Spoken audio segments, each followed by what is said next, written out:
You are watching Cable ATSG, Milwaukee, Wisconsin's community access channel.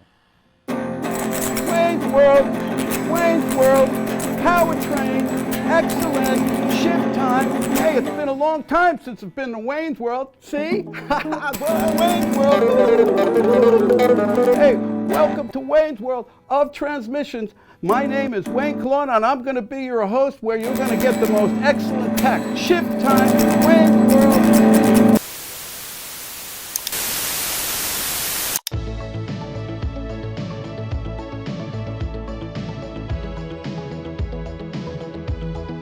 Okay, now we're going to look at the speed sensors used in the CVT7 and CVT8, primarily to identify which speed sensor is which associated with the trouble code that it can produce, because there could be confusion. And most of the time, the confusion is primarily with CVT8 more than with CVT7. But let me show you.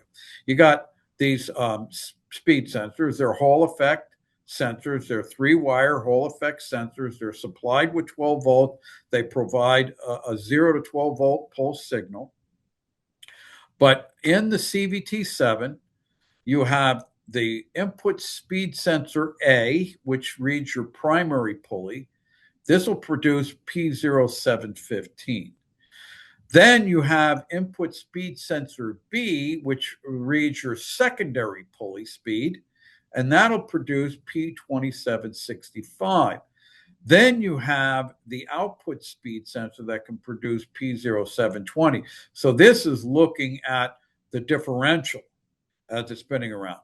And so when the RPMs that are produced by the output speed sensor, when it's compared to what's coming out of the input speed sensor, it's letting the computer know what's happening with the aux part of this transmission. We have the low clutch and the high clutch. Is a planetary in here that when low clutch is on, it's in a reduction. And then when the high clutch comes on, it's locked in and a 1-to-1 rotation. And so it monitors what's going on here that way. Obviously, between these two speed sensors, it's looking at the ratio, the continuously variable ratio of these pulleys. So this is what these sensors do, the codes that they would produce. But now when we get to the CVT8, again, these speed sensors are Hall effect type, common 12 volt supply, and they produce a 0 to 12 volt signal, which we'll see in a scope, which you can see in a scope.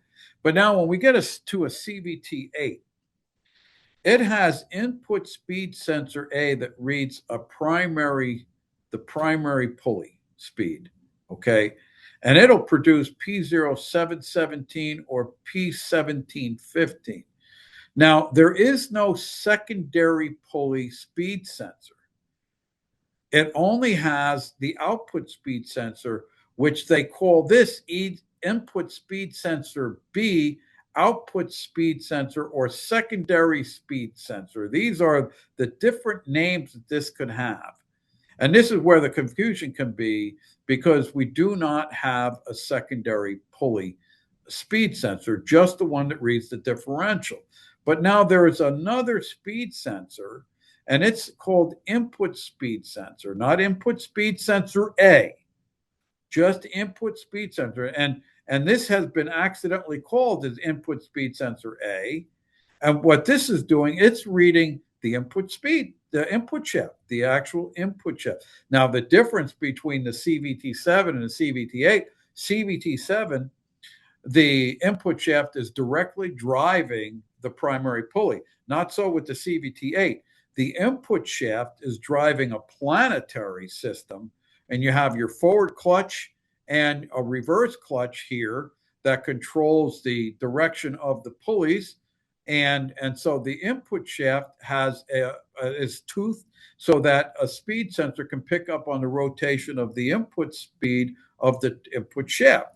And so this is where the confusion can become when you're thinking input speed sensor A, and they accidentally call the turbine shaft speed sensor and input speed sensor A2. So understanding these differences, this this input speed sensor will produce P0715, while this input speed sensor A is going to produce P0717 and 1715. Obviously, this one's going to give you 2765. Now, I want to point out about this P1715.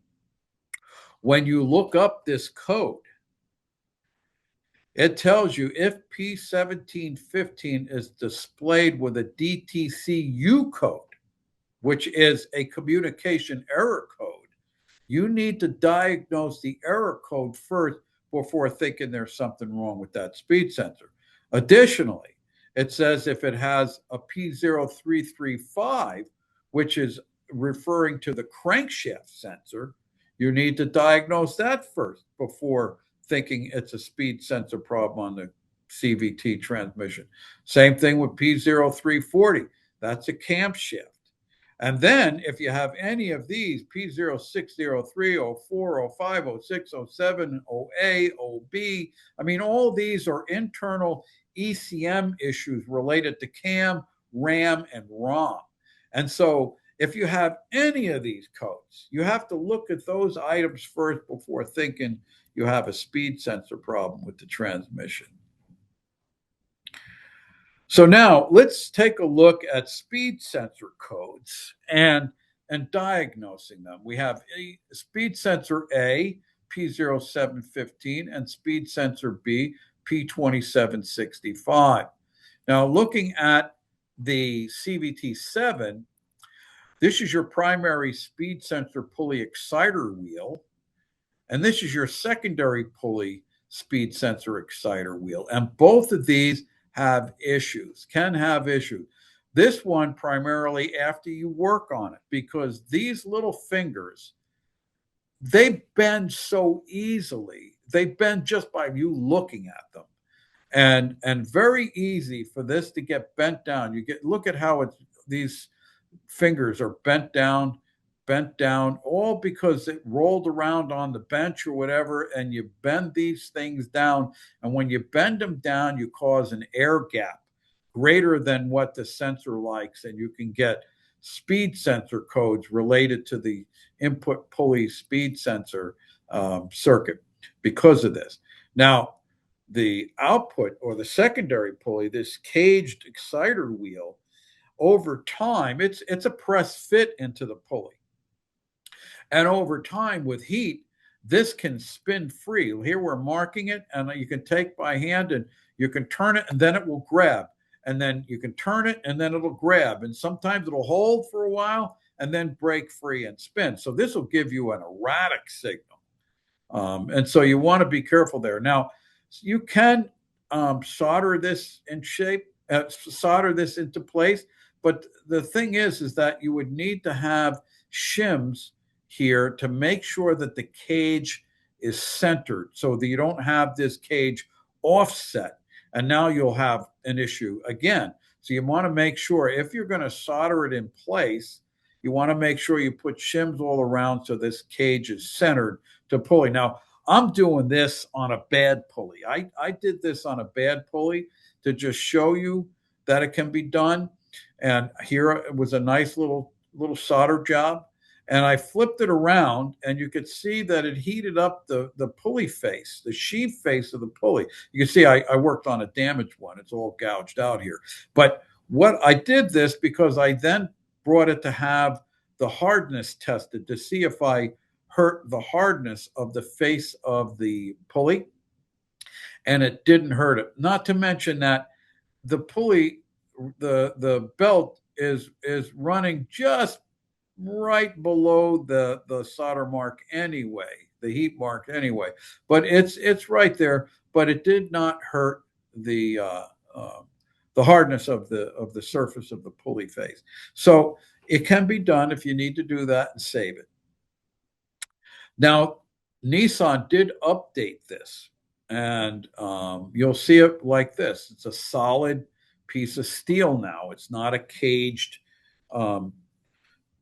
exciter wheel. It's a solid piece of steel. So obviously you're not going to have a problem with that. But the point that I want to make here is if you have an output speed sensor fault, you can pull the speed sensor out and look in to see what type of exciter wheel that you have.